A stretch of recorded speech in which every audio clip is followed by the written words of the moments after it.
Dr. Basil Pursley Sage Rosemary Thyme. I have tried in my writings to relate the genius displayed by my good friend Gripen Meyer in his work as a consulting detective, but rarely can I think of a case that so taxed his vast intellect and deductive talents as the one that appeared right in our sitting room on an otherwise uneventful and mundane day in late January. I say, my dear Meyer, but how goes your work on the case of our illustrious client, Lord Gaga? It proceeds very well, my dear Basil, but I fear the case is not so exotic as I'd hoped, and his estranged wife's disappearance may simply be the result of a bad romance. I shall have all of my evidence once that'll be the tea. Don't trouble yourself, my dear chap. I'll attend to it. Come in! Hello, my dears. I've brought up your tea. I also knocked together a few biscuits, some cookies, and some digestives. I say, Mrs. Hampshire, but is there a difference between the two?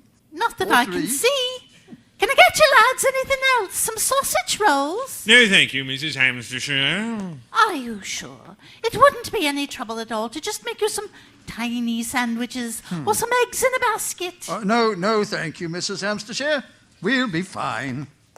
As I was saying, I should have all of my... it wouldn't be any trouble at all, my ducks. Just a quick stop by the market and I'll stuff your cheeks with toad in the hole or some pony on a raft. Thank you, Mrs. Hampshire. We are quite satisfied with the fare you have provided us.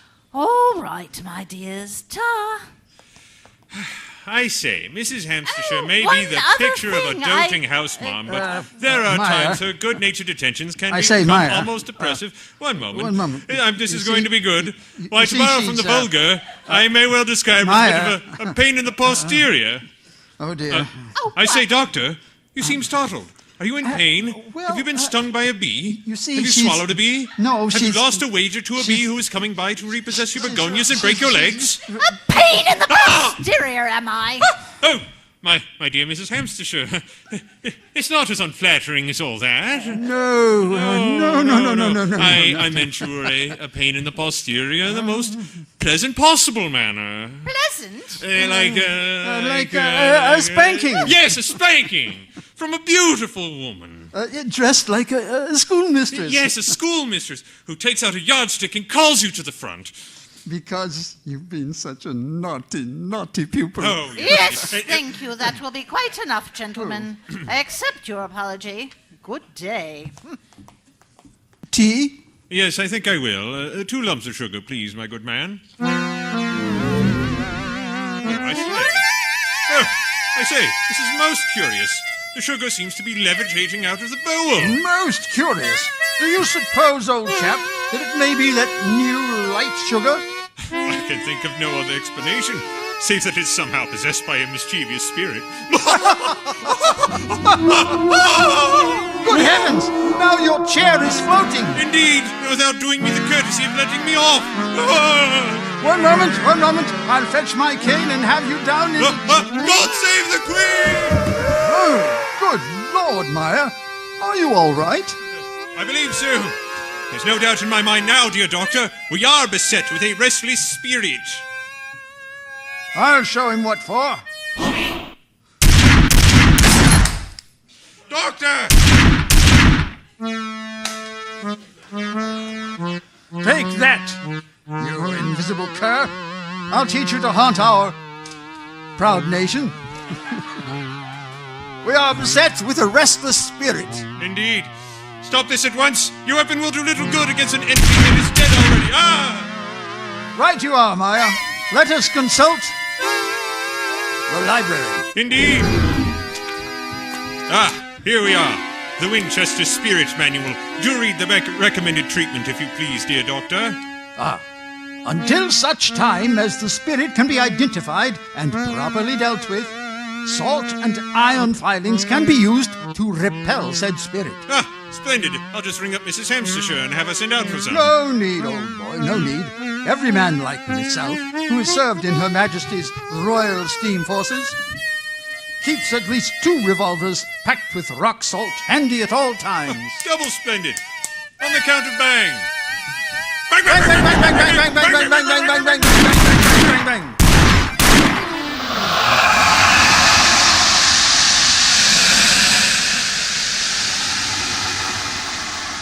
think we grounded it. Jolly good show. Do read on.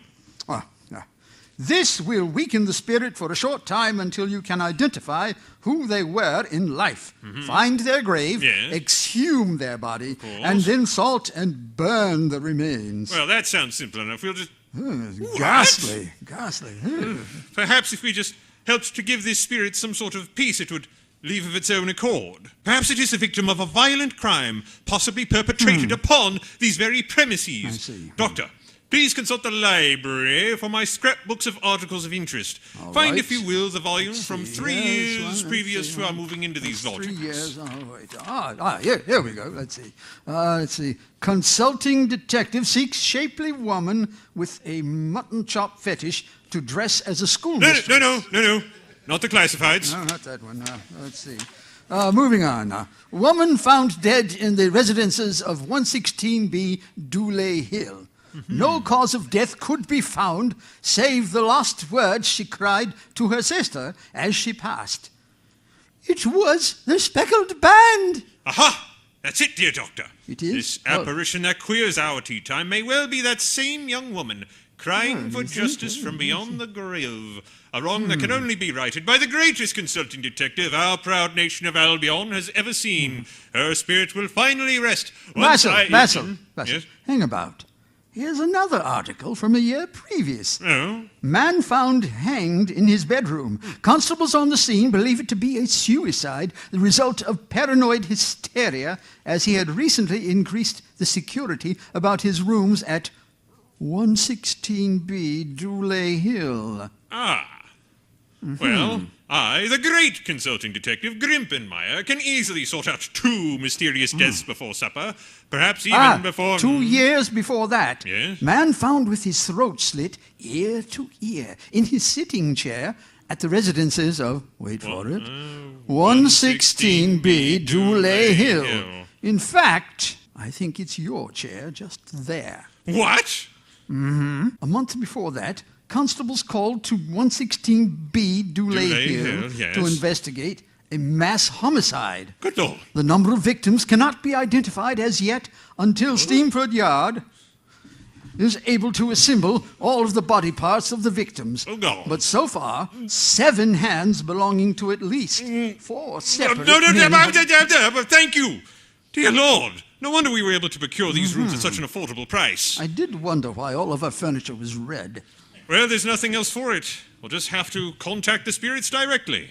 I have an idea. Doctor, if you'll procure us more salt, I will find the special ingredients I'll require for a séance. Jolly good. Excellent. The game is afoot.